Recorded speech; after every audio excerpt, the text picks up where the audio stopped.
The moment my wife told me to apologize to her scumbag brother or get out of her parents' house, I knew our marriage was already dead.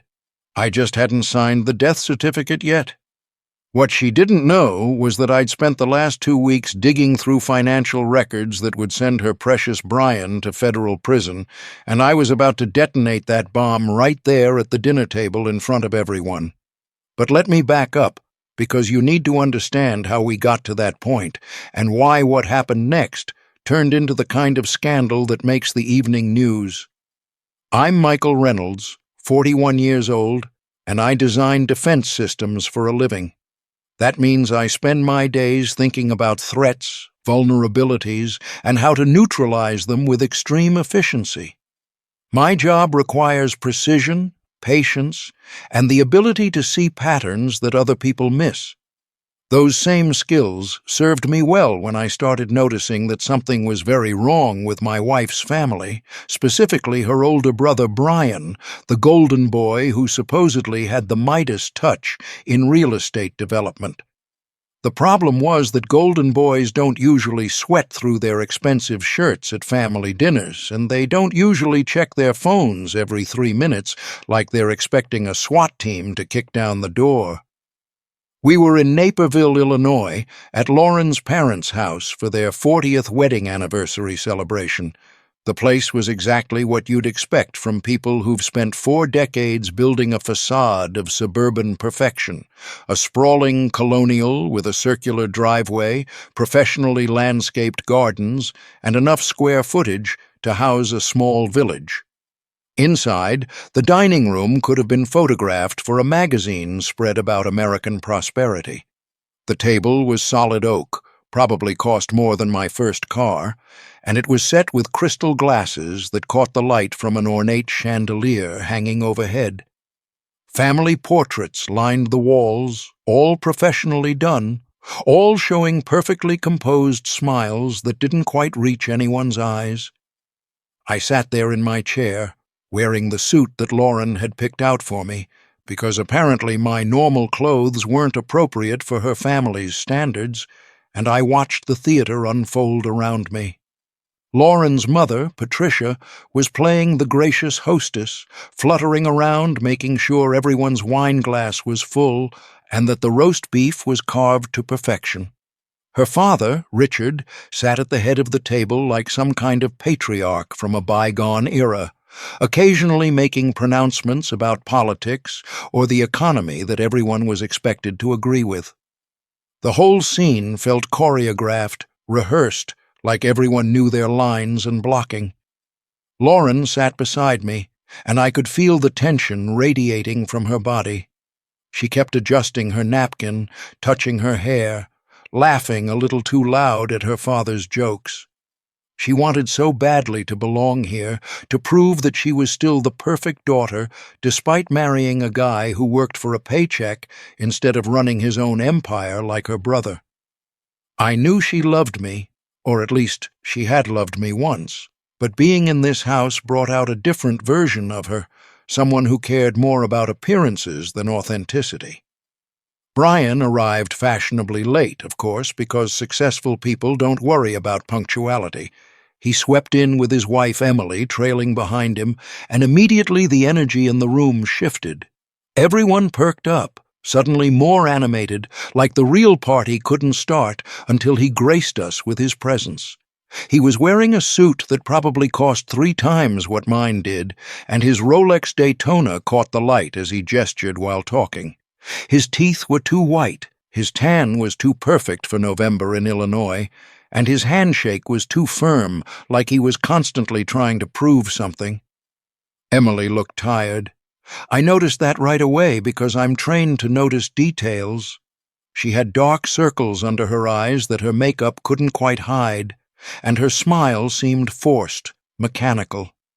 She'd been married to Bryan for 12 years, and somewhere along the way, the sparkle had gone out of her. She sat down across from me and immediately reached for her wine glass, and I watched her drain half of it in one long swallow. That told me everything I needed to know about her state of mind. The dinner started pleasantly enough, with the usual small talk about weather and work and whose kids were doing what. Bryan dominated the conversation, as always, talking about his latest development project in the western suburbs.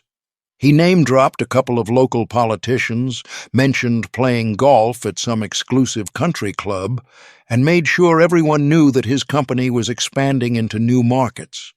He had that particular American swagger that comes from thinking you've outsmarted the system, that you're winning while everyone else is just getting by.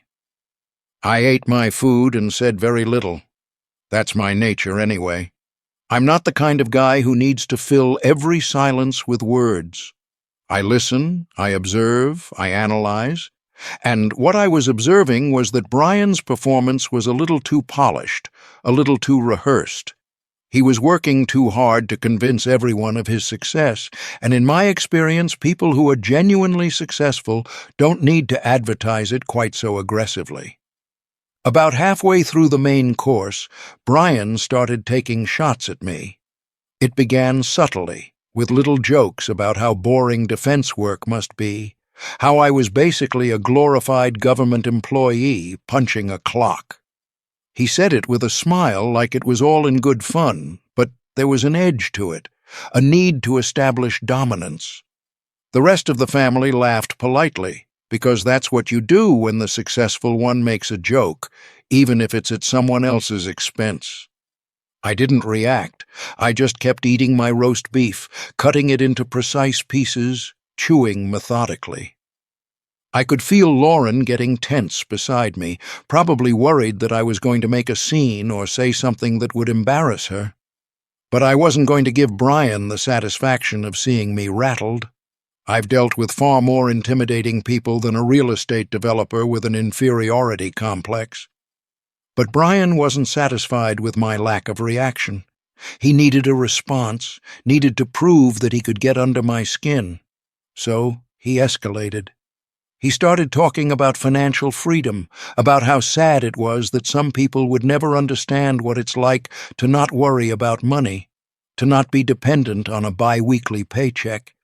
He talked about his vacation home in Scottsdale, his boat, his plans to buy a place in Florida. He made sure to contrast his lifestyle with what he assumed was mine, painting a picture of himself as the successful entrepreneur and me as the poor schmuck trapped in middle management. What Bryan didn't know was that I wasn't worried about money.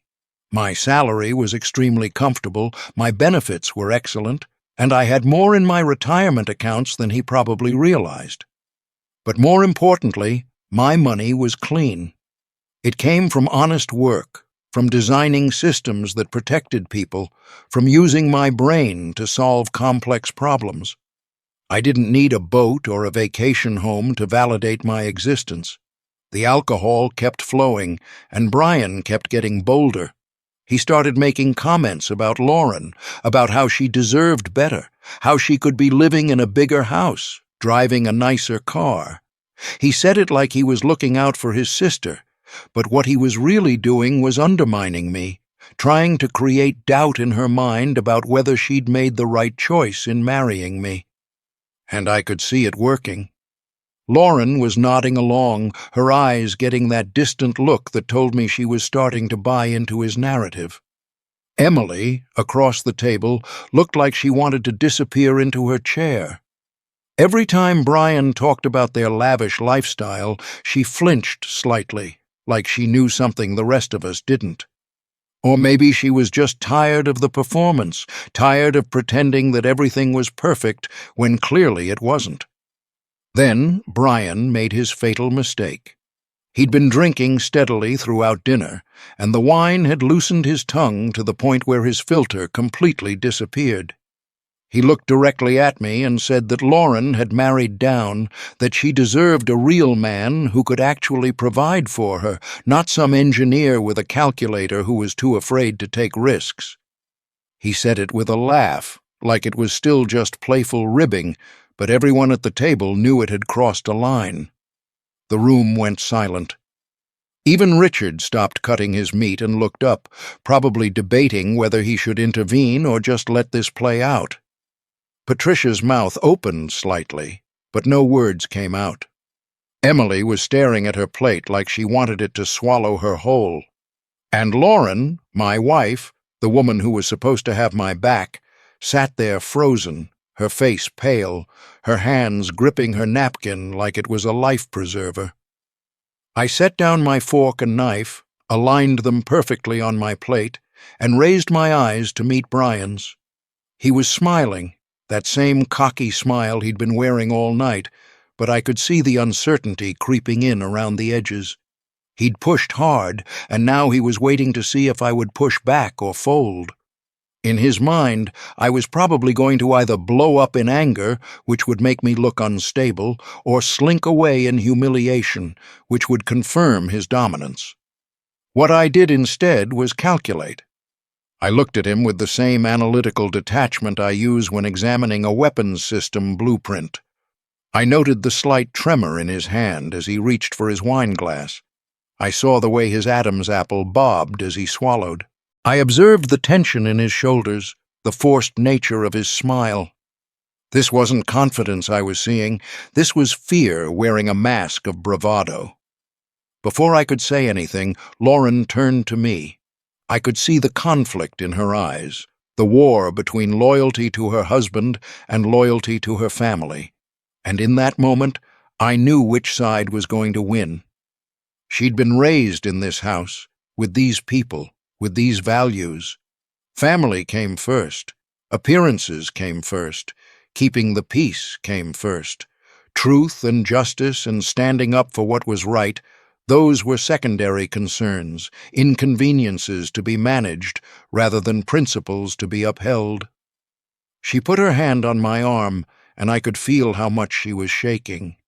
Then she said the words that ended our marriage, even though the divorce wouldn't be finalized for another 8 months. She told me to apologize to Bryan. She said I was ruining her parents' anniversary, that I was being difficult, that if I couldn't be civil, then maybe I should just leave.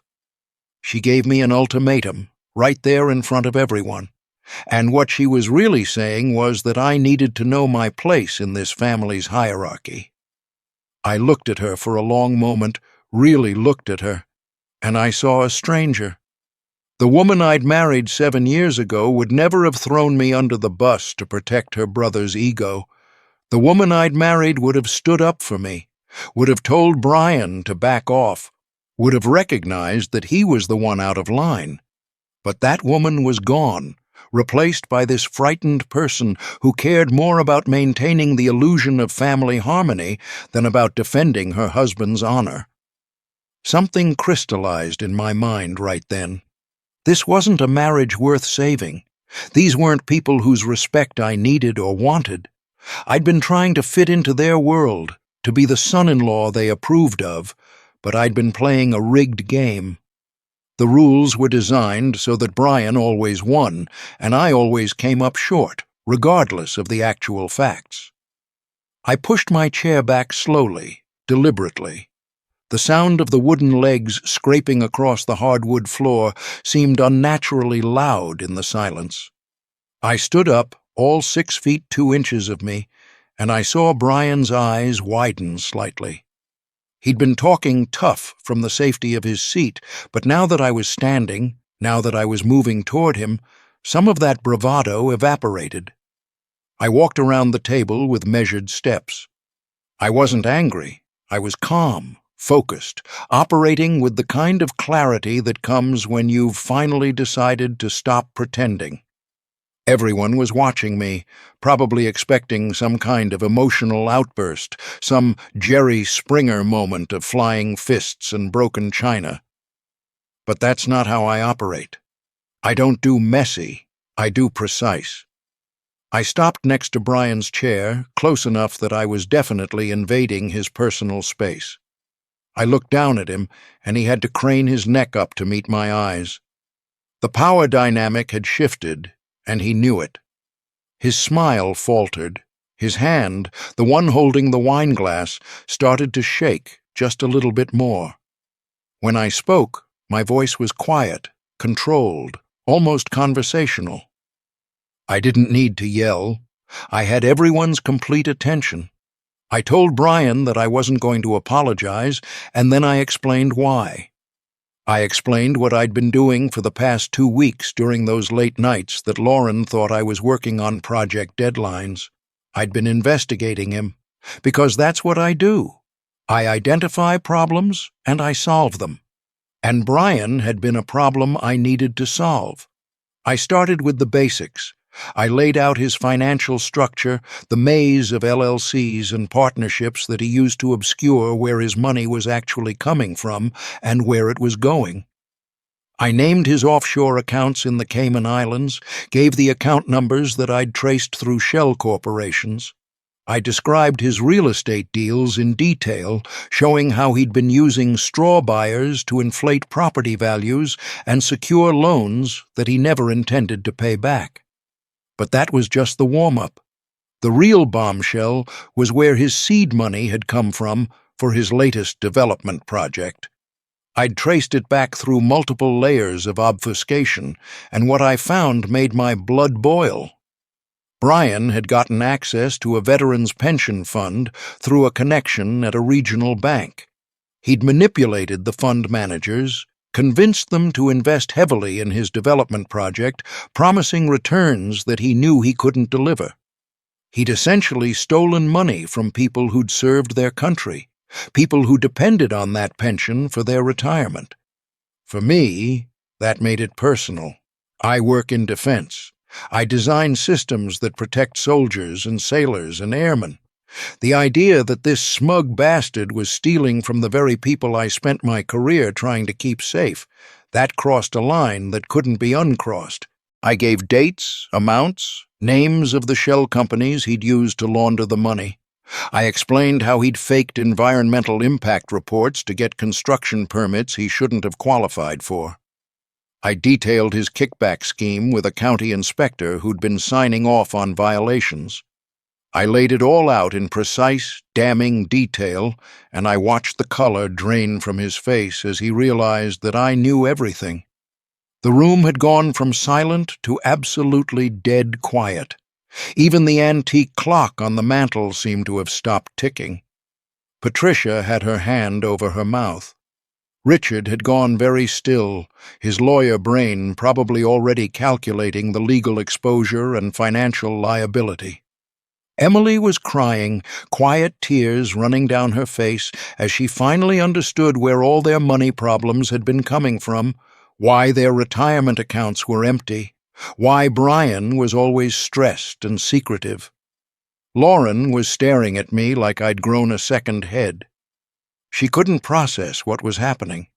In her world, family scandals were things you buried, not things you exposed at the dinner table. She kept looking from me to Bryan and back again, trying to reconcile the facts I was presenting with the image of her successful brother that she'd been clinging to. Bryan tried to recover. He attempted to laugh it off, to claim I was making things up out of jealousy or spite. But his voice was shaking, and nobody was buying it.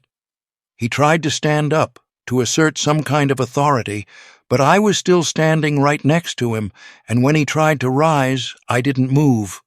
He bumped into me and immediately sat back down, and that small physical domination spoke volumes. Then Emily broke. She started screaming at Bryan, demanding to know where the college funds for their 2 kids had gone. She'd been living in denial, accepting his explanations about market fluctuations and temporary cash flow issues, but hearing it all laid out like this, she couldn't pretend anymore. She realized that the past 5 years of her life had been built on lies, that the lavish lifestyle he'd been flaunting was purchased with money he'd stolen, that their entire existence was about to collapse. Richard, ever the pragmatist, immediately pulled out his cell phone and started calling his attorney. He wasn't concerned about justice or doing the right thing. He was worried about asset protection, about making sure that when Bryan's house of cards fell, it didn't take the rest of the family down with it. He started asking me sharp questions about the evidence, about who else knew, about whether I'd already gone to the authorities. That's when I told them that I'd sent everything to the FBI 3 days ago. Copies of documents, detailed timelines, financial records, witness statements from employees at Bryan's company who'd been willing to talk once they understood they could get immunity. I'd built an airtight case and handed it to the federal prosecutors on a silver platter. The only reason Bryan hadn't been arrested yet was because they were still coordinating with other agencies and making sure they had all their ducks in a row. Bryan's face went from pale to gray. He knew what federal charges meant. This wasn't some civil matter that could be settled with lawyers and NDAs. This was serious prison time. Bank fraud, wire fraud, securities fraud, theft of federal funds. These were charges that carried mandatory minimum sentences. His life as he knew it was over, and he could see it all crashing down in real time. Patricia started crying, but they were angry tears. She wasn't crying for Bryan's victims. She was crying because her perfect family image was being shattered, because she'd have to face her country club friends and explain why her son was on the news being perp-walked into federal court. She started berating me, calling me vindictive and cruel, saying I'd destroyed the family over some professional jealousy. That's when I really saw these people for who they were. Not one of them, not a single person at that table, expressed any concern for the veterans whose money Bryan had stolen. Nobody asked about the employees whose jobs would disappear when his company was seized. Nobody wondered about the families who'd invested their savings in properties that were going to be tied up in bankruptcy court for years. They only cared about themselves, about their reputation, about their financial exposure. Lauren finally found her voice, and what came out was rage.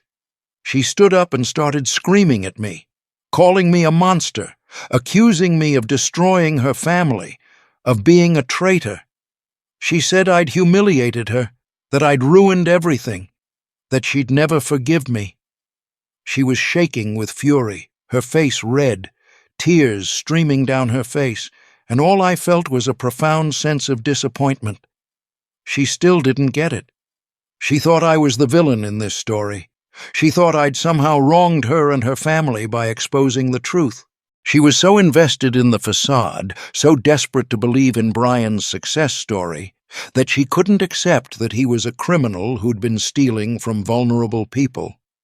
Or maybe she could accept it, but she didn't care, because family loyalty trumped everything else. I didn't argue with her. There was no point. You can't reason with someone who's chosen to live in denial. I simply reached down and took off my wedding ring. It had been on my finger for 7 years, through good times and bad, but it didn't belong there anymore.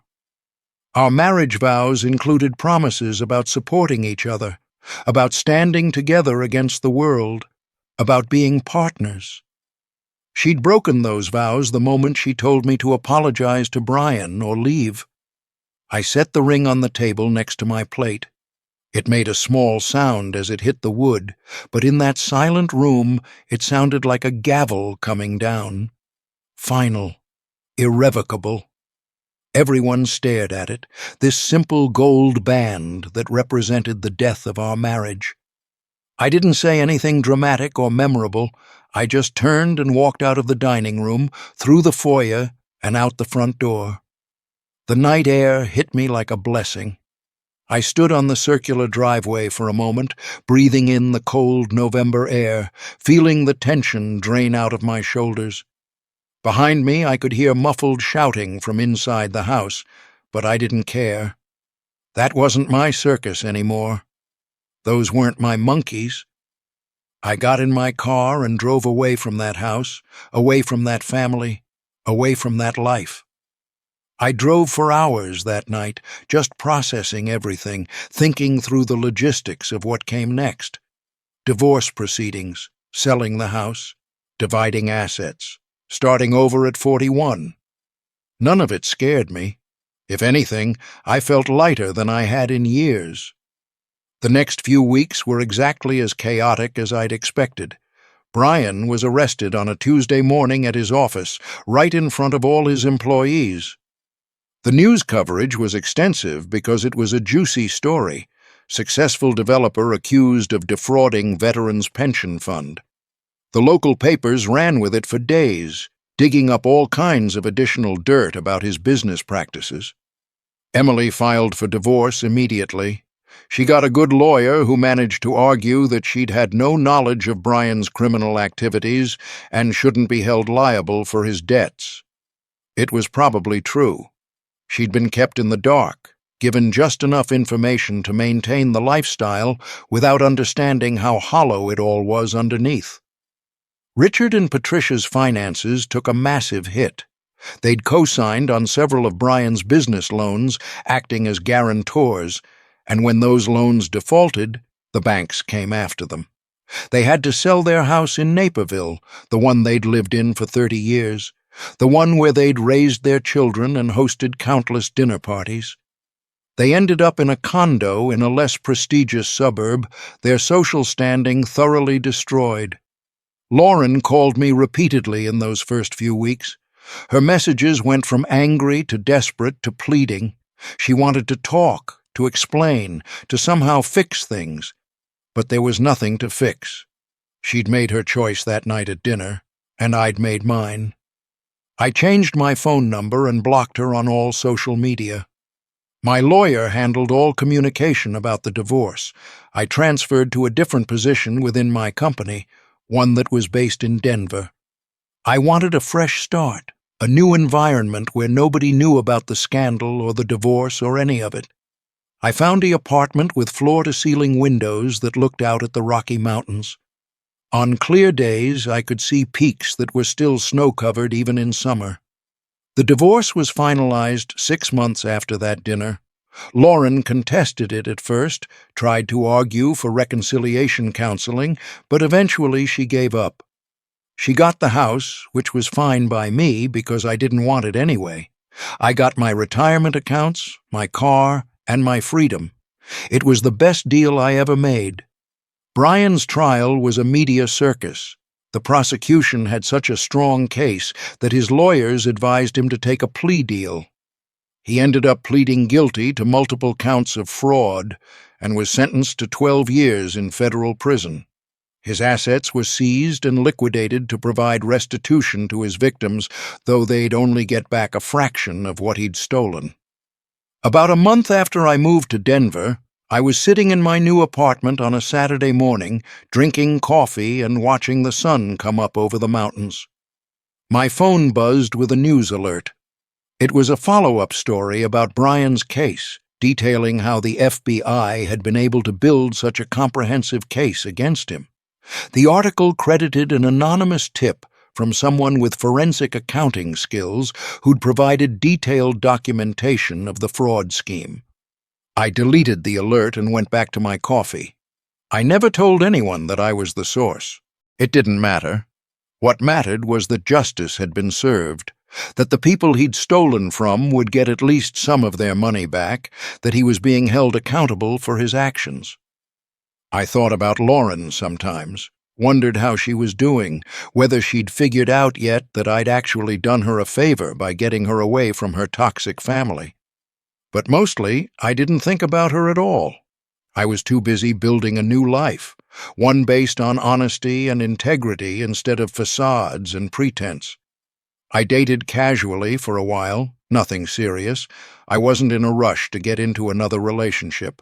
I'd learned that it's better to be alone than to be with someone who doesn't share your fundamental values, who won't stand beside you when things get tough.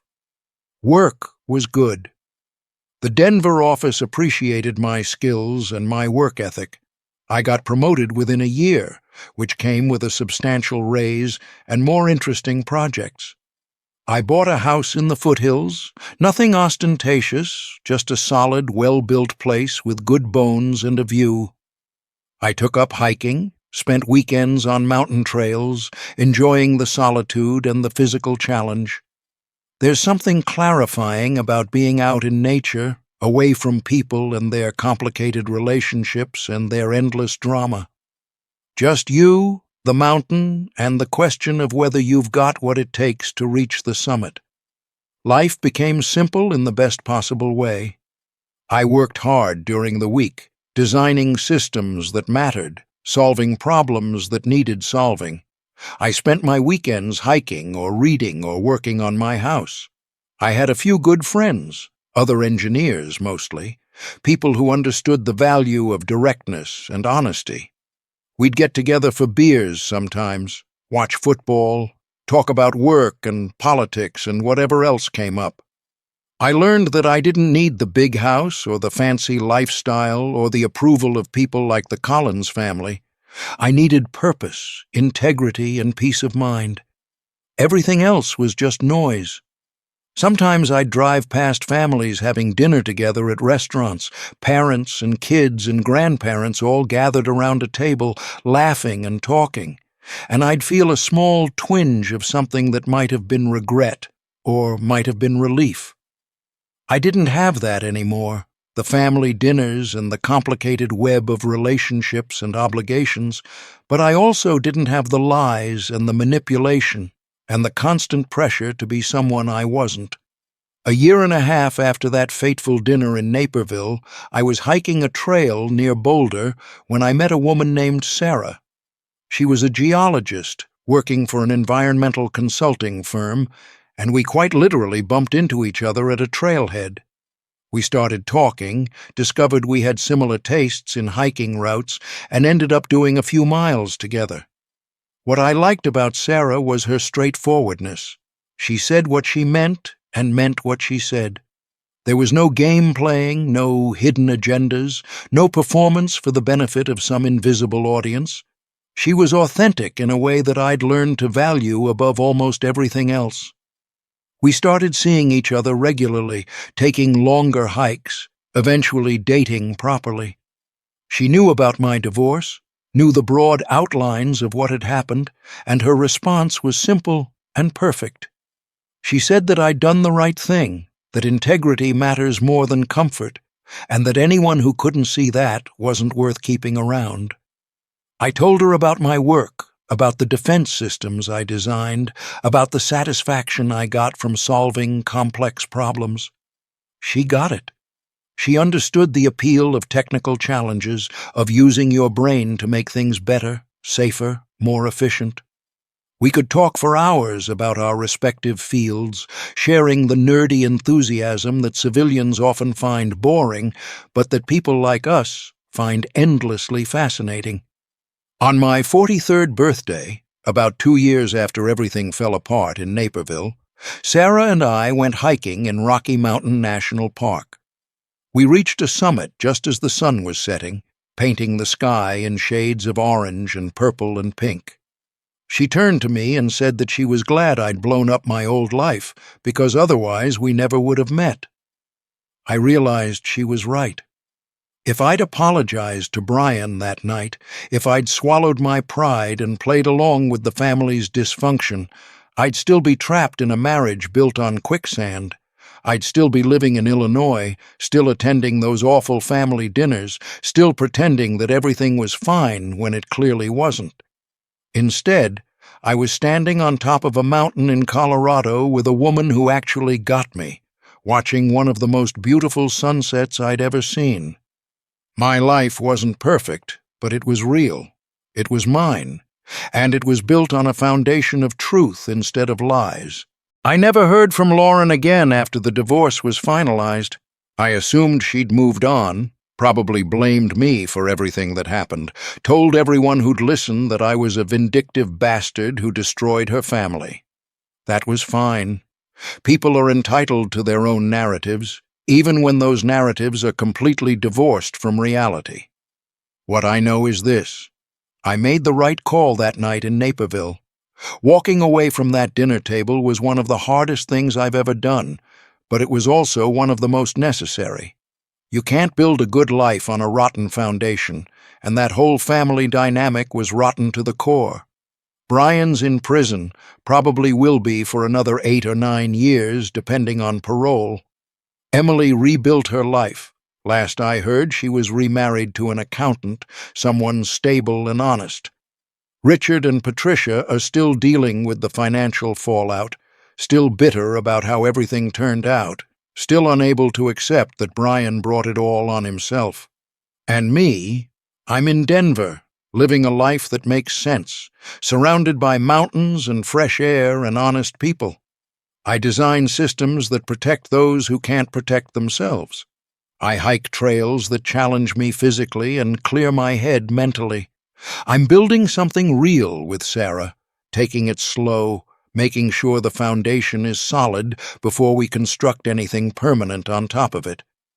That night at dinner, when Lauren demanded I apologize or leave, she thought she was calling my bluff. She thought I'd back down, fold, do whatever it took to keep the peace and stay in the family's good graces.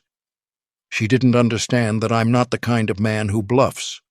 When I make a move, it's because I've already calculated all the angles and I know exactly what I'm doing. So yes, I stood up and walked over to her brother. But I didn't apologize. I destroyed him instead, methodically and completely, using nothing but facts and evidence that he himself had created. And then I walked away from all of them, from the whole toxic mess, and I built a better life from scratch. Some people might say I should have handled it differently, that I should have tried to fix the marriage, that I was too harsh or unforgiving. Those people have never been in a room full of people who value appearances over truth, who would rather maintain a comfortable lie than face an uncomfortable reality. I sleep well at night. My conscience is clear. I did the right thing, even though it cost me a marriage and forced me to start over, because at the end of the day, that's what integrity means, doing what's right, regardless of the personal cost. The view from my window in Denver is spectacular. Every morning I wake up to mountains that have been there for millions of years, solid and unchanging and real. That's the kind of foundation I want in my life now. Not the shifting sands of social status and family politics, but bedrock truth and authentic relationships. I learned that night in Naperville that some battles are worth fighting, even when the odds seem stacked against you. I learned that sometimes the only way to win is to walk away from a rigged game. And I learned that you can't fix people who don't want to be fixed, who are so invested in their delusions that they'll attack anyone who threatens to expose the truth. Most importantly, I learned that I'm stronger than I thought I was. Standing up to Bryan, exposing his crimes, walking away from Lauren and her whole family, starting over in a new city at 41, none of that was easy. But I did it anyway, because the alternative was to keep living a lie, and that simply wasn't acceptable. So when people ask me about that dinner, about what happened that night, I tell them the simple truth. My wife told me to apologize to her brother or leave. I stood up, walked over, and chose to burn down everything that was false in my life so I could build something true, and I've never regretted it for a second.